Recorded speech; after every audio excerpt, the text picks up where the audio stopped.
Kalimantan in Indonesian Borneo, May 2010.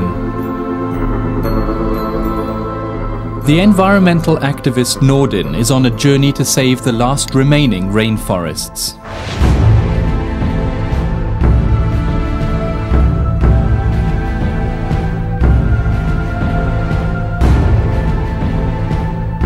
Instead, he finds a rainforest massacre. The map coordinates are proof. Here, even protected forest is being logged.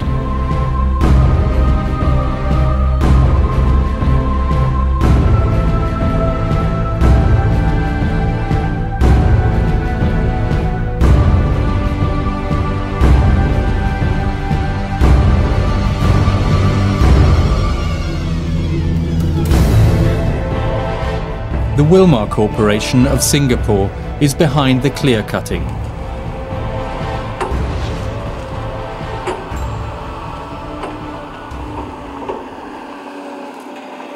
The world's biggest palm oil supplier is expanding its plantations, without regard for legal permits.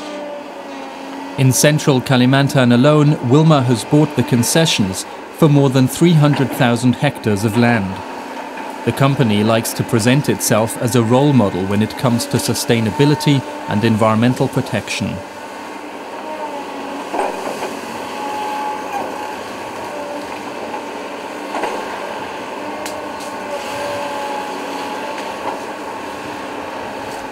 But in September 2010, Nordin found oil palms on illegally cleared land.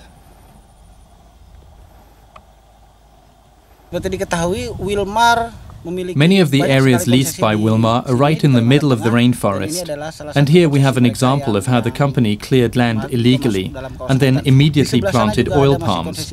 And for the forest back there, they also have a lease, but not a logging permit.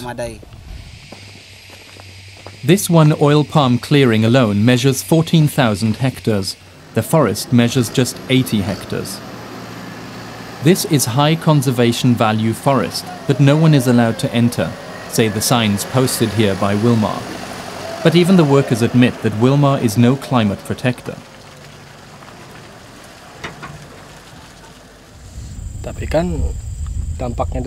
Oil palm plantations destroy the climate. It's already very hot here, and all over the world temperatures are rising because the rainforest is disappearing. And what does that mean for you? We don't want the oil palm plantations. Our way of life depends on the forest. Between the burnt tree stumps, the Aboriginals plant new oil palms. The seedlings for the next piece of forest have already been prepared. An orangutan has fled to one of the last remaining trees. No one can save him. The ape can't survive in the little forest left standing. The fact that he's still alive is proof that the forest was cleared only recently, and the trail of evidence continues. That's all flowing into the river.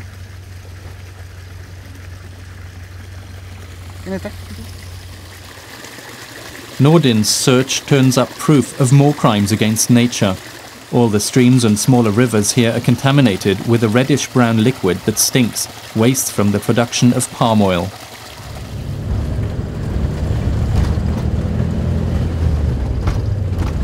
We follow the trail that leads to Wilmar's Mustika Sembulu palm oil plantation.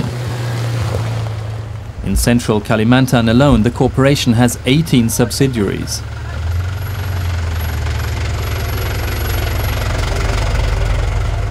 For one of these companies, namely the Mustika Sembulu plantation, the corporation has obtained a sustainability certificate.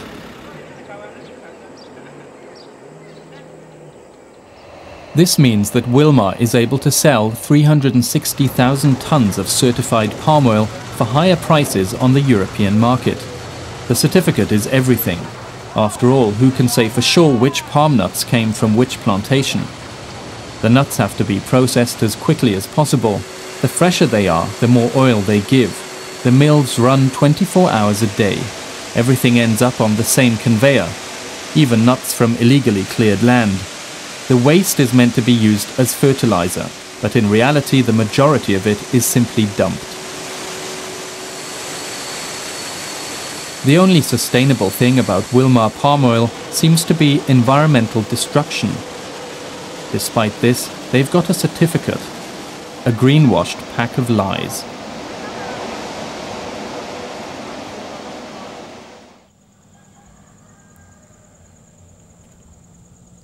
We're in Jambi on Sumatra. An official sign states that the land belongs to Aboriginals and farmers. Despite this, Wilmar's subsidiary, Asiatic Persada, has built an oil palm plantation here. The Aboriginals live in a slum on the plantation. Their chief refuses to leave. This is the land of our forefathers. Not even the Dutch colonial rulers dared to touch it, but these palm oil bandits simply cleared it. They're doing anything they can to drive us away. But I'm resisting, I'm standing up to them, I'm staying here.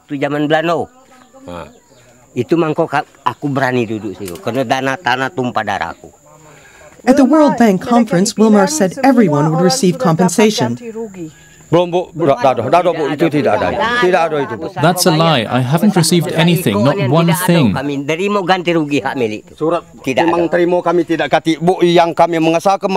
They made all sorts of promises to us in writing, but nothing is actually happening here. They don't speak with us. There's no compensation.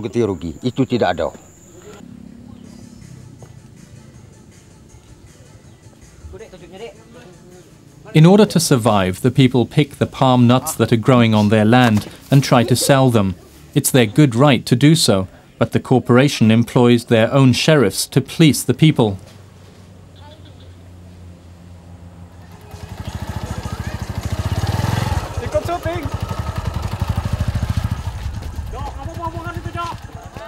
But they have ownership certificates. Yeah, I have to report this.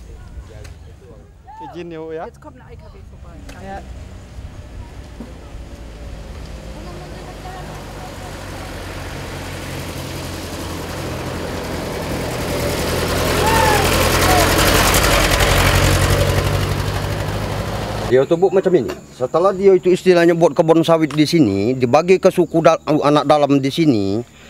Even though this was our forest and is still our land today, we, the true owners, are being chased by Wilmar security people, by the police and by the military.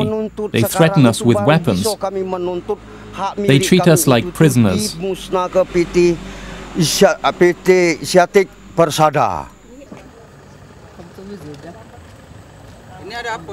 The sheriffs in black check everything that leaves the village and the oil palm plantation.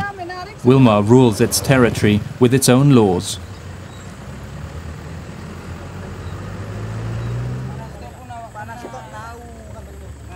The security officers hold the people at ransom. What do you want? This one complains. We're just doing our jobs. We are Wilmar's security forces. We have to protect the company. His colleague is already on the phone to the police. 16 men recently discovered what happens when the farmers try to defend themselves. On July 23, 2010, they were arrested and have been in jail since then. The men are exhausted.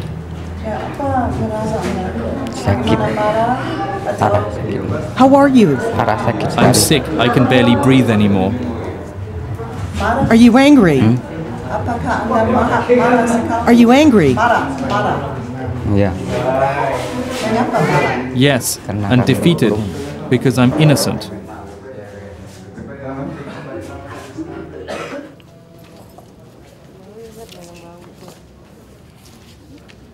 It's absurd. The farmers have ownership certificates. The land belongs to them.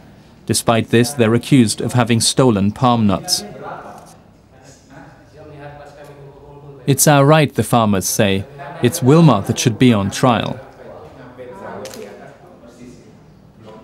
The company sends its manager to the witness stand. He testifies that the farmers are thieves, but that he doesn't know exactly when the theft took place, as he wasn't there at the time. Wilmar will do anything to avoid losing the trial, because that would mean that farmers all over Indonesia would try to reclaim their land, and that would disrupt the palm oil industry. Despite conflicting testimonies about the time and place the farmers remain in prison, conditions behind the high walls are hard. 36 prisoners are grouped in a 20-square-meter cell. Hundreds of Indonesian farmers are in prison because they've tried to take on the palm oil corporations. Meanwhile, Wilmar raves about how it cooperates with small farmers and the many advantages the palm oil boom offers people. The women from Bungku village in the midst of the Wilmar plantation now have to make do without their husbands. I can't take it anymore. They're suffering so much. The conditions are so hard. What did we do to deserve this?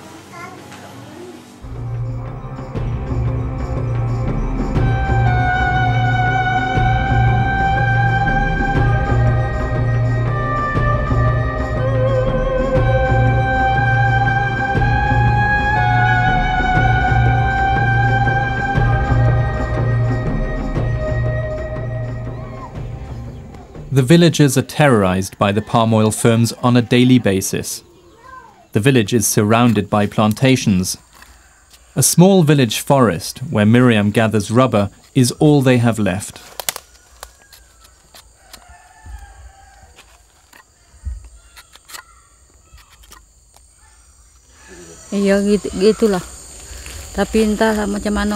I don't understand why they're doing this to us. Why are they punishing us? We're honest people who've never bothered anyone.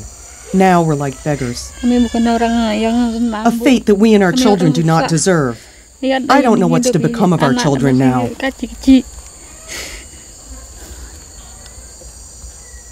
The palm oil mafia is destroying the farmers' livelihoods. They're sacrificing natural rainforests and passing off their operations as sustainable.